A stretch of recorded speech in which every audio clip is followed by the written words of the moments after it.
అనంతయ్య చేతి మాత్రం వైకుంఠ యాత్ర అన్నట్టే ఉన్నది కదా. కొందరు వైన్స్ దుక్న పొల్ల కథ ఎటు గూడుక నోట్ల నాలుకలేని అమాయక చక్రవర్తులే ఈ మందు బాబులు అనుకుంటున్నారో ఏమో. శంషలు, కట్టె పుల్లలు, బల్లులు, చెత్తా చెదారాలేసిన మందు బాటలు అంటగడుతున్నారట మందు బాబులకు. చూడుర్రి ఎంత అన్యాయం ఉందో.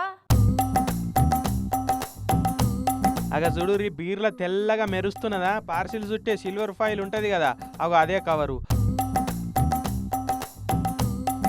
ముత్యమంతా పీస్ ఉన్నదంటే లేదు, మొత్తం సీసా అంతా అదే ఉన్నది. బీర్ సీసా సీల్ తీయక ముందే సిల్వర్ పేపర్ ఉన్న చూసి బీరు కొనుక్కపోయిన బ్రదర్ బీరిపోయిండు.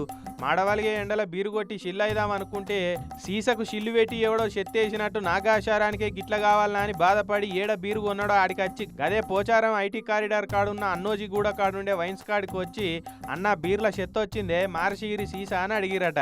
ఇంకెక్కడి మార్చిచ్చుడు.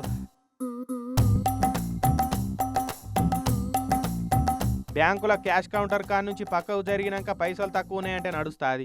అట్లనే బారు వైన్సులలో పోయి బాటిల్ కొన్నాక చెత్త వచ్చిందంటే తీసుకొని వేరేది ఇస్తారు. ఇయ్యరు కదా, అల్లికి అల్లి సున్నకు సున్నా.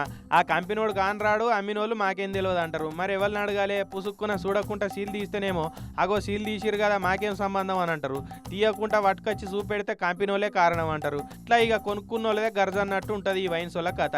తాగేటోళ్ళంతా ఎరిపప్ప లెక్కనే అవుపడుతున్నట్టు కొడుతున్నారా ఎట్లా ఈ వైన్సోళ్ళకైనా, తయారు చేసే కంపెనీలకైనా, సర్కారోళ్ళకైనా. కానీ మందుబాబులంతా మునుపటి లెక్క లేరు. ఇచ్చింది తీసుకపోయి తాగుడు కాదు ఇదేందని ప్రశ్నించే గొంతులు కూడా తయారవుతున్నాయి. వాళ్ళల్లో కూడా చైతన్యం పెరుగుతున్నది. శంషలు చెత్త చెదారేలేసి అమ్మినా సప్పుడు కాకుండా వెళ్ళిపోతారేమో అనుకునేరు. ఉద్యమాలే లేస్తాయి అని వార్నింగ్ ఇస్తున్నారట.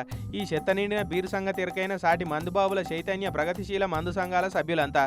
కాబట్టి చెప్పొచ్చేది ఏంటంటే ప్రశ్నలు, చైతన్యాలు, ఉద్యమాలు ఏమో కానీ ఫస్ట్ అయితే కొన్న మందు సీసాలు, బీరు సీసాల సీల్ తీయక ముందే పరీక్ష వట్టి చూసి అందరికీ క్షేమం శ్రేయస్కరం అది ముచ్చట.